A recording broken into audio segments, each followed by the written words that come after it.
My next guest is a young performer, a comedian who was a regular on the recent Mary Tyler Moore variety series. He appears regularly here in town at the Comedy Store, and will be hosting the Rose Bowl Parade for television on the 1st of January. Would you welcome, please, David Letterman. David?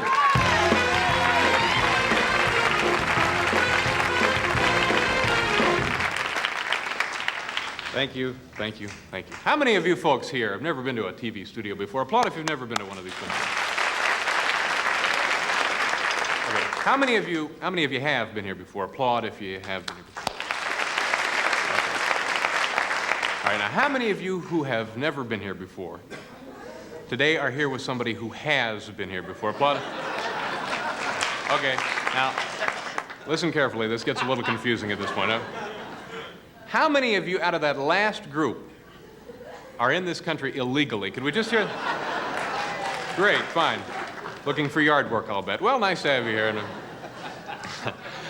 I just got back into the United States. I was in Canada, and I flew back a couple of days ago. I flew one of those bargain flights, $99 one way, and literally no bargain. You know, it's hundreds of drooling indigents fighting over tubs of gruel in the aisle of the plane.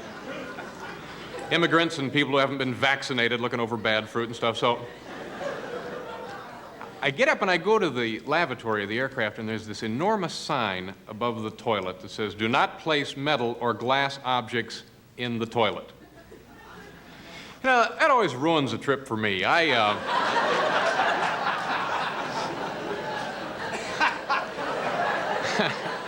like to go back there, wash a load of dishes in it, you know.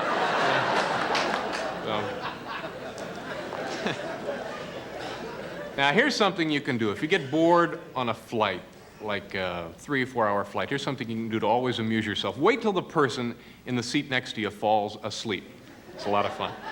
Then what you do, you reach over, get their attention, maybe get them around the throat, give them one of these.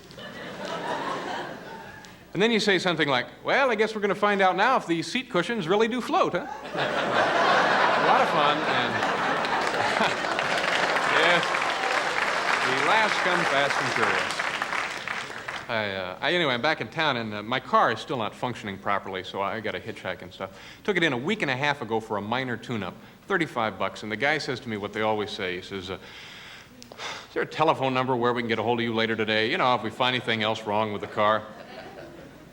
Invariably, they find something else wrong with the car. Two days later, the guy calls up and he says, "Yeah, Mr. Letterman, listen, you know, we was resetting the buttons on your radio, and, yeah, your damn engine exploded. Tore it up pretty bad, killed one of our boys. Now, let's see, that'll be a little more than..." So anyway, what I got to do, for instance, I had to hitchhike over here this evening, and this guy stops and picks me up. He's driving an old beat-up Dodge with a bent frame. You know, they kind of go down the freeway at an angle like that. And the windshield on the right-hand side of the car is missing. It's just gone, busted out. And the back seat is on fire. Well, right away, I'm apprehensive about getting in, you know. The guy driving the car is wearing a cowboy hat and a hospital gown, see? So... And he's rolling, the thing that bothers me most of all about him, he's rolling the biggest joint I'd ever seen in my entire life. He was using Pampers, and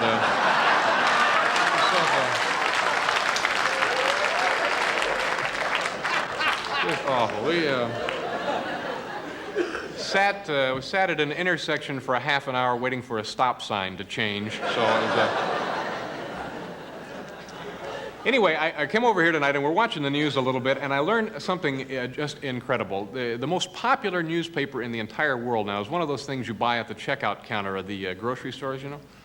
And the headlines in that thing today, just incredible. How to lose weight without diet or exercise. Pretty much leaves disease, doesn't it? You know, when you get right down to it. Yeah. I was able to lose over 60 pounds without diet or exercise. What's my secret? Well, I was lucky enough to be seriously ill for a year and a half.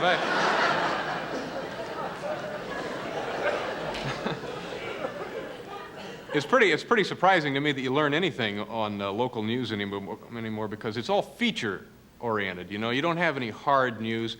And they're 2- and 3-hour newscasts, so they load it up with a lot of stuff you don't care about, and you hear things like, no more oxygen for planet Earth. Well, we'll get to that story a little later if we have time for it, but right now, Arlene has a fascinating feature report about your cat's #1 problem, fur balls. Arlene?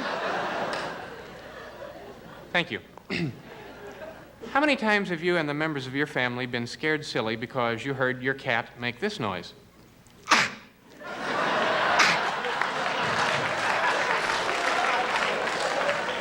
Thank you, Arlene, for that fascinating, in-depth study. First of a 12-part series here on Eyewitness News.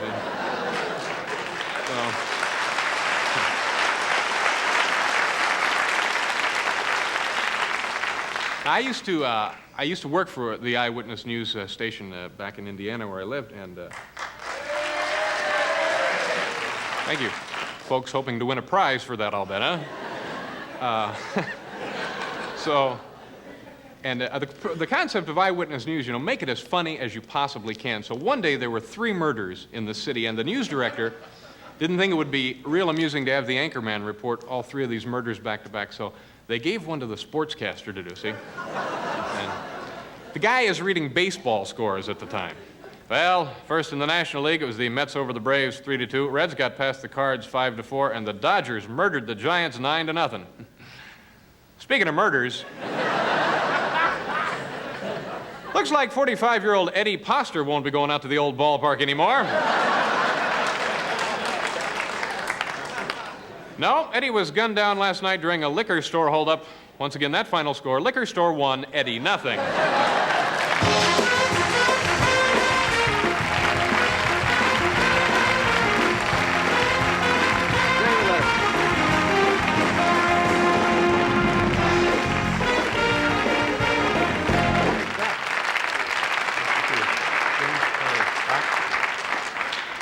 Rolling a joint in Pampers? Yeah. I like that. Like that. We'll do this. We'll be right back.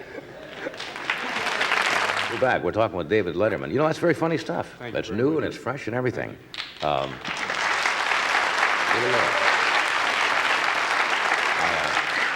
I saw you on Mary's variety show, and you're excellent at that. Have you done a lot of television? No, I have, well, that was only on like 3 weeks. Right. And so people don't recognize me much for that. I used to work at an adult bookstore. I get recognized a lot for Yeah. that. But, I'd done a couple of things. I was on a show 2 weeks ago, the Battle of the Network Stars, That's right. That's a silly show. To me, I don't care, So what if Debbie Boone can do more push-ups than I can? It's not one of your top priorities in No. life, I don't assume. No. I've done some commercial work, or turn some down. You have to be very careful. Yeah. They called me up and they said, we got a product here. Well, you folks probably got it, like an electric bird bath, right? Everybody's got one? Yeah. Well, what they do, they heat up the water in the morning so your bird doesn't catch cold out there Sure. taking a bath. So I researched this thing, and I went down there, and the guy said that the thing worked perfectly, but they were getting a lot of complaints because people weren't reading instructions, and the birds were getting electrocuted. And he said they got over 500 letters of complaint from people who had their birds die on them, but out of all of those people that wrote in, not one of them ever took the trouble to put the little rubber safety boots on the bird before they put it into the water. So, It's their fault. yeah, absolutely. They should not, the No. company should not be held accountable for No. that. I know you're from Indiana. Did you work in local radio and Yeah, I did. television in the Midwest? I did. I'm from Indiana, and I guess we got folks from South Bend here, right? Yeah. Oh, It's beautiful there. What a town.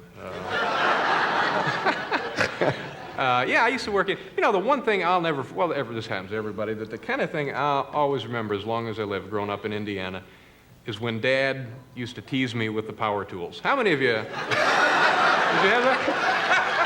What a guy. What a guy. Sense of humor. Yeah. I'll never.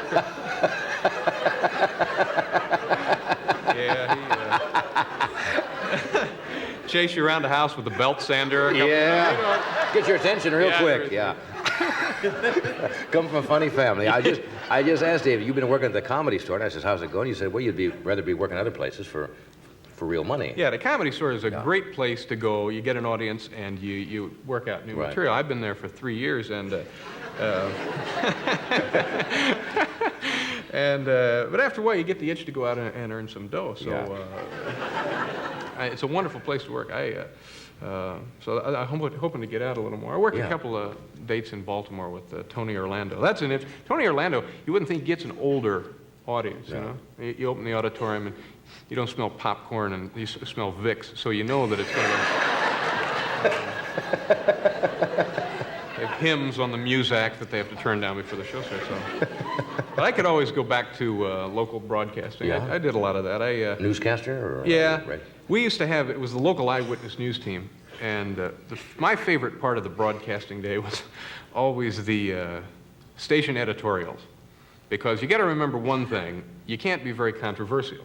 Yeah. They always pretend to be so controversial, but they never can. Secondly, it gives the station manager the opportunity that he doesn't often get of coming on TV. And so this guy would come out, and he always looked good, had on about a $4 suit and an $8 toupee, you know, and made out of the same stuff. And this guy would come out, and he'd say something like, Channel 13 would like to take this opportunity to say that we are diametrically opposed to the practice of using orphans as yardage markers at driving ranges. We're just... You can't fault a man like that. No, you really can't. I have a feeling from your shot on this show tonight, you're going to be working a lot outside the Comedy Store. Thank you. Really. I hope you come back with us. I'd love to. Yeah. Thank you very much. We'll be right back.